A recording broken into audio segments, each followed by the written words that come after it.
Hello and welcome to a new series about Brawl decks. So, I would like more people to start playing Brawl. It has a lot of benefits. It's in a different video, but this is going to be our first deck tech here outside of the Niv Mizzet decks, which I've made and done decks of in the past.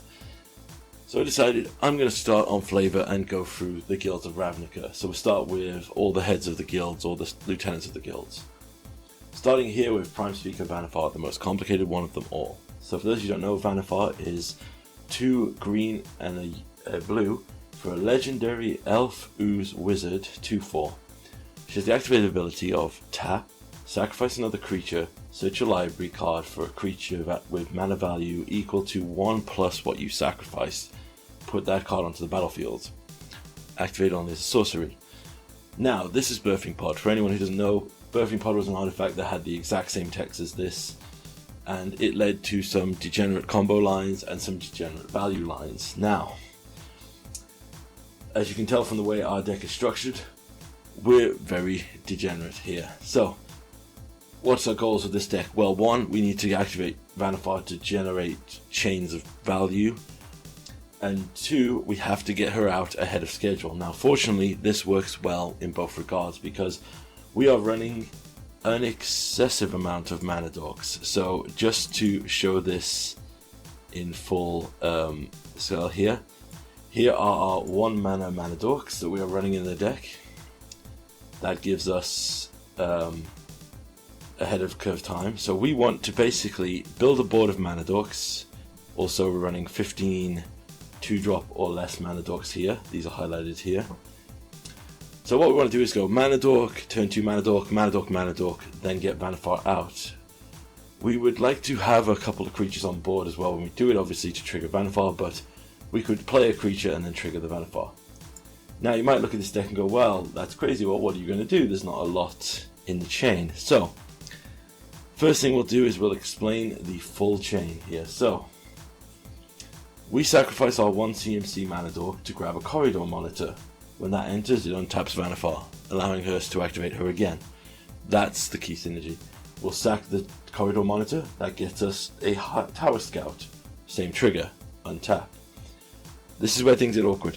There is a 4-drop that untaps. However, to fully make this chain work, we have to go get a Micromancer. Now, what does the Micromancer get? Well, there are a series of 1-drop spells, we've got 3 in the deck, I'll show you here, that all say basically untap a creature. So basically we will Micromancer, grab one of these, we're running 3 in case we accidentally draw one. That lets us untap Vannifar by casting these, so shore up, Arachnoid Adaptation, Stony Shrimp. If there are more, you can adjust these lists accordingly. So we cast the 1-drop spell we've got, untapping Vannifar. We then sack Micromanager, grabbing Shipwreck Dossier, that returns the 1 mana untap spell. We cast it again, untap it. Sack the Ship Dowser into the original Gearhulk, that lets us flashback for free the untap spell. Now, this is where the chain gets a bit complicated. If we have another one of the spells, which I'll explain later, we ideally will have 2, and I'll explain why. We'll ideally have 2, and then we can get one of them back with Scholar of Ages, sack the Scholar of Ages into a Craterhoof, into a Lethal Swing. A little complicated, but you might ask, well, how could we get this untapped spell back? Well, I'll explain here. We are running a series of clones. So the idea would be that if we get into a position where we have Micromancer on the field, we can sacrifice a different 2-drop to grab one of our clone effects, which will let us get another one. Little complicated and prerequisite, that's for sure. That full chain is the ideal scenario. It very rarely happens, so we obviously have to have contingencies in place. So often, you'll find with this deck, we will do what I like to call the setup turn. And what that means is, we'll go partway up the chain, set up something to give us a good bit of board advantage, then look at doing something after the fact. So for example, we have here a bunch of creatures which are value stops.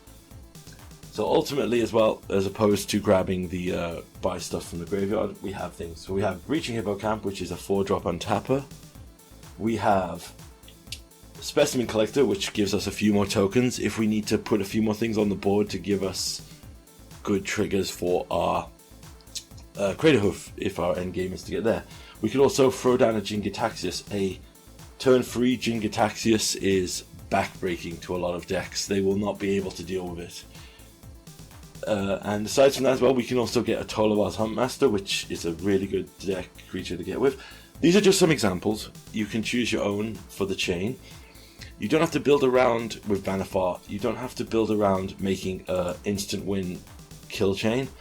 9 times out of 10, just unsurmountable value can be insane. So that's the idea behind our deck. We get Vannifar out early, we trigger a chain that will end with either a superior board position or a lethal swing. The rest of the deck is protection. As you'll see here, we have tons of counter spells because anyone who knows Vannifar will definitely want to stop the Vannifar from coming down. So we run a ton of counter magic to deal with it. But yeah, that's the basic of the deck. It's 40 lands and tons of mana dorks into a fun little chain. And we've got a little video to give you an example coming up next. Hope you enjoyed it. Deck list is below. It's not the optimal deck list. There are plenty of other ones, even more crazy ones. I'm pretty sure you could probably, with a few of the alchemy cards, make this a 100% combo deck. But I like where this sits. Hope you enjoyed this little deck check. We'll see what comes next. Alright, we got our example game here against Mythweaver Pog. Pope, whatever. So as you can see here, this game starts off a little rough for us. This is a great example of how this deck can function even without the full combo. So, we've already drawn the Torrential Gearhulk, so our chain is already broken. So let's just deploy a Mana Dork to get ahead of the curve here. Bristly Bill's growing as Bristly Bill does.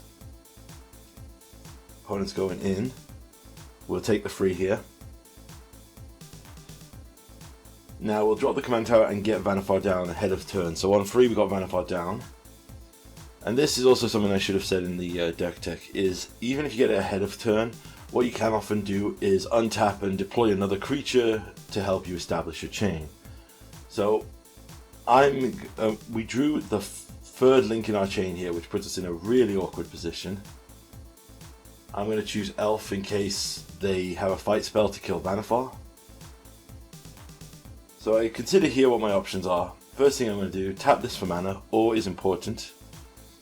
Then I'm going to cast the Scout to untap the Mana Dork, which is a bit unconventional. But like I said, we got to be efficient with mana here. So, first things first, Vannifar. We'll sack the thing, and I forgot to tap it for mana that time because I'm a fool. So here's where we'll grab one of our clones to establish the clone link, as I said. We'll copy the Scout, untap Vannifar. I should also point out, you will experience extreme salt if you play this deck. There'll be a lot of people that will just rope out because they hate this kind of stuff. So we sack the clone.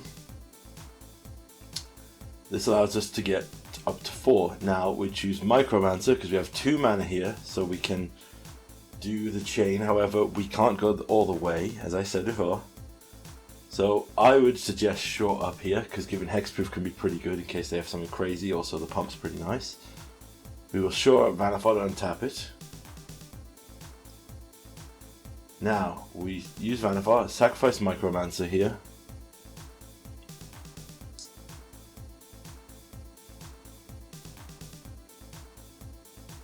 And they decide to give us more mana here. Totally okay with that. So we'll get another blue just in case, because you know we've got the shore up here. I suspect this was also just to kind of spite us here, so we can choose what we want. And I think the best job here is to get the Seeker. Knowing that we can't go all the way here, I'm going to instead go to the my brain. we're going to go to the Tolobars Huntmaster, which essentially puts 10 power on the board here. So, 10 power on the board. We'll deploy the Goose just to have another creature here. Because as I said, now we have the line next turn to go get a Craterhoof and do a lethal attack. Fortunately, our opponent has Salt left the game at this point. So, as I said before, this deck doesn't necessarily win straight out. There are lines you can do with more unconventional cards. I'm sure you can find text online. But this is primarily what this deck wants to do. You want to leverage a position where we can establish a bigger board than our opponent and push from there. So how this would work if our opponent had stayed in, we would, on our turn, untap, sacrifice the Huntmaster, grabbing the Seer of Ages, which would return Shore Up to our hand. We'd cast Shore Up, untap Vannifar, sacrifice the Seer of Ages, get the Craterhoof Behemoth, and then give all our creatures +6/+6 and trample, and swing in for lethal. And that is a turn 4 win with that. So we'll let the guy burn out. Hope you enjoyed this example. Hope you want to try it out.